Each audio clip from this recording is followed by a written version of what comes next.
ওটা কিসের শব্দ? এয়ার কুলারের। এত শব্দ হয় কেন?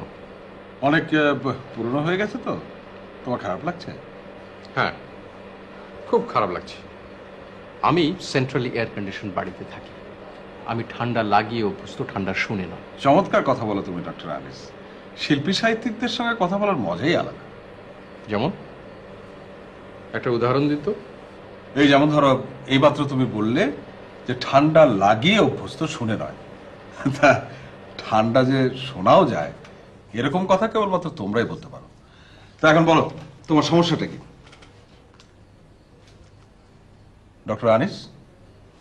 এই যে ডাকলেন কি আমাকে?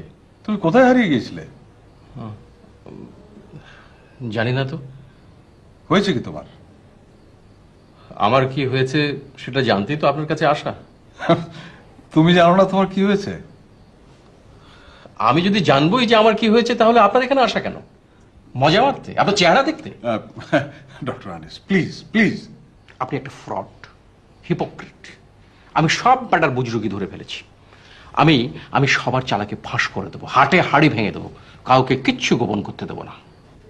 গোপন ব্যাপারটা কি ডক্টর আনিস?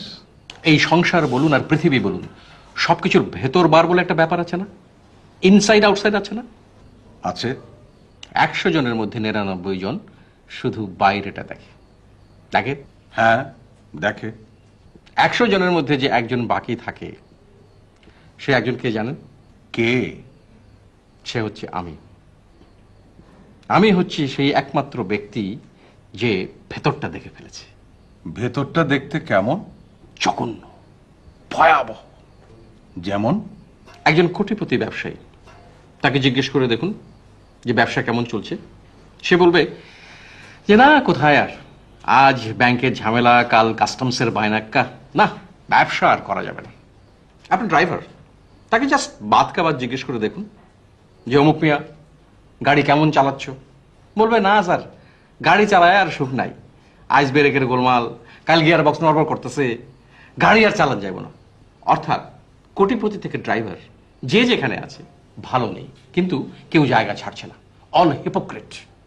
সবাই মিলে পরিবেশটাকে শ্বাসরুদ্ধকর করে ফেলেছে। নিঃশ্বাস নেওয়া যায় না, চোখ মেলে তাকানো যায় না। অসুন্দর, সব সব চারিদিকে অসুন্দরের মেলা বসেছে। না না ডক্টর আনিস, সবকিছু অসুন্দর নয়। এটা তোমার এক ধরনের বিকৃতি। বিকৃতি? আমার বিকৃতি? ইয়েস, বিকৃতি। সবকিছু অসুন্দর হতে পারে না। পারে, আমি বলছি পারে। হ্যাঁ, তুমি তো বলবেই।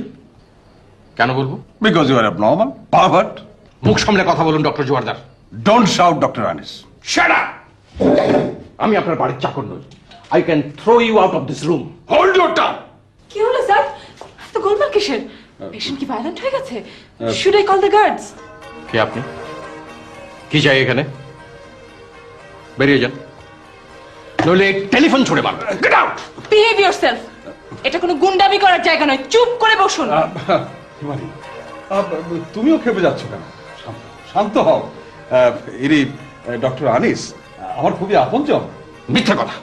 আমি যদি আপনার আপনজন হতাম তাহলে আপনি এই মেয়ে ছেলেটাকে এক্ষুনি জানলা দিয়ে বাইরে ছুড়ে ফেলে দিতেন। Doctor Anis, doctor Anis, a doctor Himani, খুব ভালো মেয়ে, আমার অ্যাসিস্ট্যান্ট। হিমানি, ডক্টর আনিসকে হ্যালো বলো। উনি যদি আমাকে হ্যালো বলেন তাহলে আমি ওকে ট্যাবলেটের মতো গিলে ফেলবো। গিলতে পারেন কিন্তু হজম করতে পারবেন না। আবার দাঁত বার করে হাসা হচ্ছে। উফ, অসহ্য। এইসব মেয়ে ছেলের এই সংসারটাকে ডোবালে, এদেরকে ধরে ধরে। ডক্টর জোয়ারদার, আমি আপনাকে 1 পয়সা ভিজিট দেব না। আপনি চিকিৎসার নাম করে আমাকে অপমান করেছেন। আমি আপনার ভিজিট না দিয়ে আপনার চোখের সামনে দিয়ে বেরিয়ে যাচ্ছি, দেখি কে আমাকে ঠেকায়। যাচ্ছি আমি। Hello doctor Anis. এক খুশি মেরে আপনার নাক ফাটিয়ে দেবো। Very sad. এত নামি দামি বংশের ছেলে, বংশের প্রদীপই বলতে পারো। ওর বাবা মহসিন আলী খান ছিলেন একদিকে যেমন ধনবান তেমনি রুচিবান, চমৎকার মিউজিক বাজাতেন, একমাত্র ছেলেকে মনের মতন করে মানুষও করেছিলেন।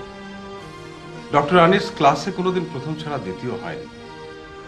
এখনই এই বয়সে পৃথিবীর কয়েকটা নামকরা বিশ্ববিদ্যালয়ে ভিজিটিং প্রফেসর হয়ে যায়, কিন্তু হলে কি হবে, সব ভেস্তে যাচ্ছে। কেন? সমস্যাটা কোথায় স্যার? সেটাই তো নিশ্চিত করে কিছু বলা যাচ্ছে না।